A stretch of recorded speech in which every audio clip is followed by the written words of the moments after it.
Namaste. I know I was going to go off and be quiet and leave y'all alone for a while, but I just can't do it. I've got too much to say and not much time to say it in. So I was going to talk about pranava, omkara, but actually there's something more important that's related to it. So I'll talk about it very briefly and then segue into this other subject about intelligence. First of all, pranava. Pranava means the name of God. That word which indicates the supreme, the absolute, the source of everything. And it's called omkara. Kara means a letter. So there's one letter, Om. But it's not pronounced Om. It's pronounced Aum. And the authority for this is in the Mundaka Upanishad. Mundaka Upanishad says that there are three letters combined together into Omkara. A, U, and And each of these is to be held for 2 beats. Now, as far as my experience with Sanskrit, I was a Sanskrit editor in a publishing house for a few years, so I have some experience with Sanskrit. And in my experience, only Omkar, only pranava, is the only word in which the vowels are held for 2 beats. There's one other instance I'm aware of in the Vishnu Sahasrāra-cakra, toward the end.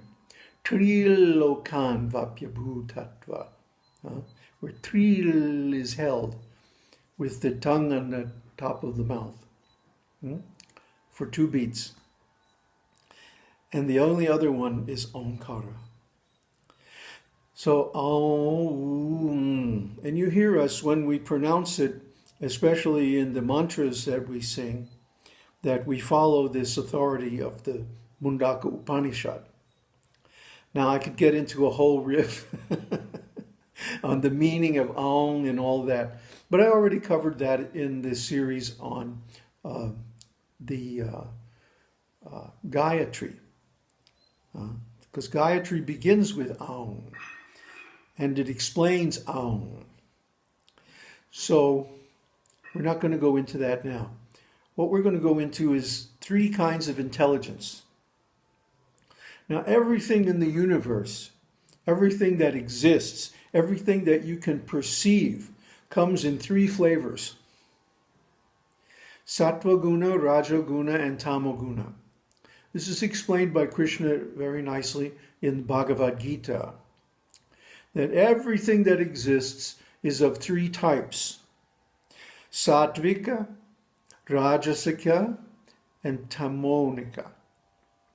And what does that mean? Well, it's usually translated goodness, passion, and ignorance. Those are pretty good translations. Sometimes it's translated rhythm, tempo, and melody. But we're not going to go into that. That's a different train of thought.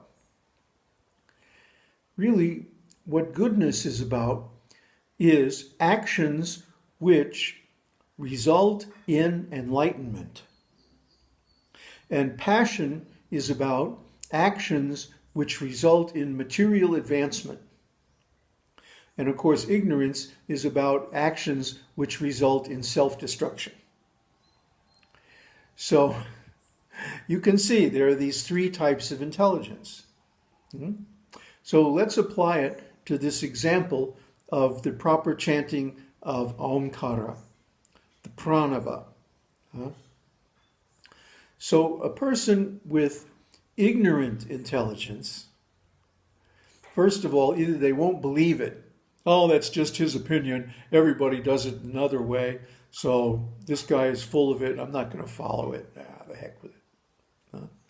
They reject good knowledge which comes from the Shastras, or which comes from experienced persons. They have to learn everything the hard way, if they learn anything at all. Then there's the people of passionate intelligence, Rajasika. Those people will say, yes, this is very important. We must follow the scripture at all times. And they'll go down to the local yoga center and start criticizing everybody for doing it wrong. Then there's the person of sattvika intelligence, sattvika buddhi.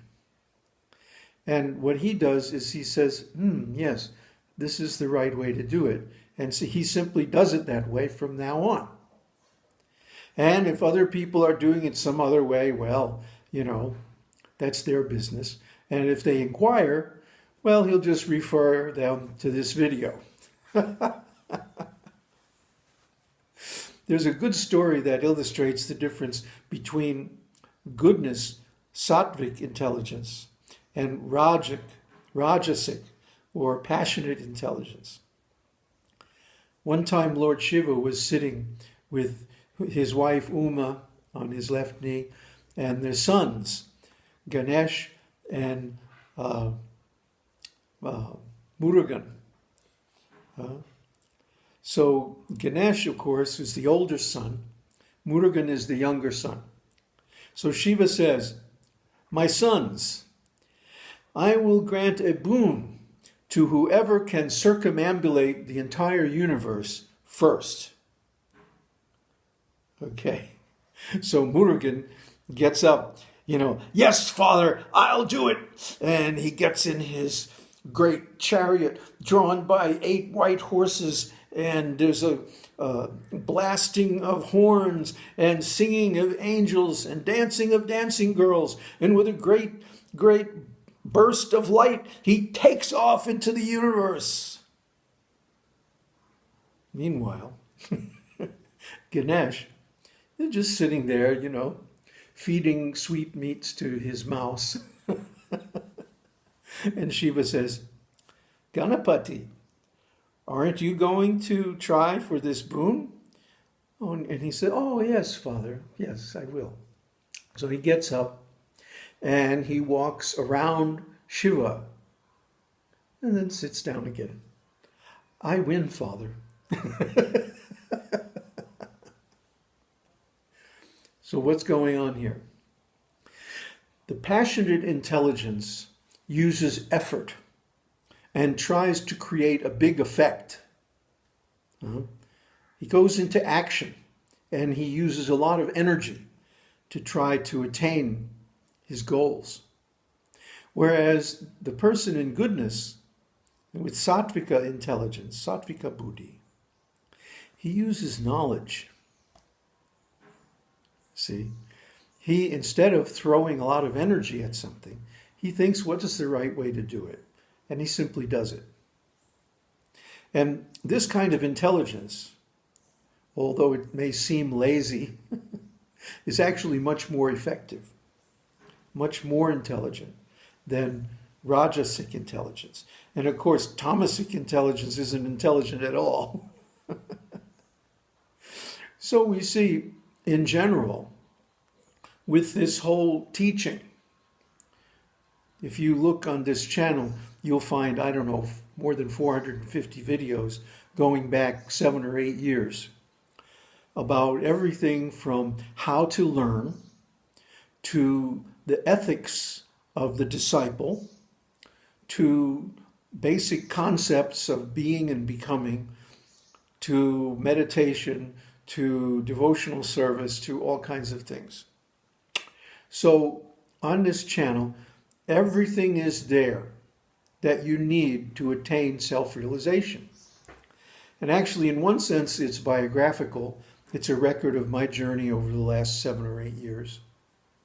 But in another sense, it's a progressive course in increasing enlightenment. Enlightenment doesn't happen just like that. I know there are stories about that. And sometimes there'll be a milestone event, which seems to happen suddenly. But generally speaking, enlightenment happens slowly, gradually, one day at a time, by doing the routine things. See, that's sattvika buddhi. Sattvika buddhi means I know what's the right thing to do. So I just do it. Not because it's going to give me some immediate result, but just because it's the right thing to do. Knowing, having confidence that if I do the right thing, over time, the results will accrue. Just like if you put little money in the bank each week, over time, by interest, it accrues. And it becomes a great deal of money, and you become financially stable. Other people just take money, whatever they get, and spend it. The Rajasika Buddhi people will spend it on things they enjoy. And the Tamasika Buddhi people will just waste it. They'll buy drugs or something like that. So, what you do with this material on this website shows the kind of intelligence you have. See? If you just take this as entertainment and then just reject it, then you have tamasika buddhi. If you take it up for a few days, maybe do some of the practices that we recommend and so on, and say, I didn't get any immediate result, and forget it. See, this is the Rajasika intelligence. But if you have intelligence in the mode of goodness, sattvika buddhi, then you will take this knowledge, apply it steadily, little by little in your life, day by day, and in time, you'll get the result, which is enlightenment. Om Tat Sat. Aum Harihi Aum.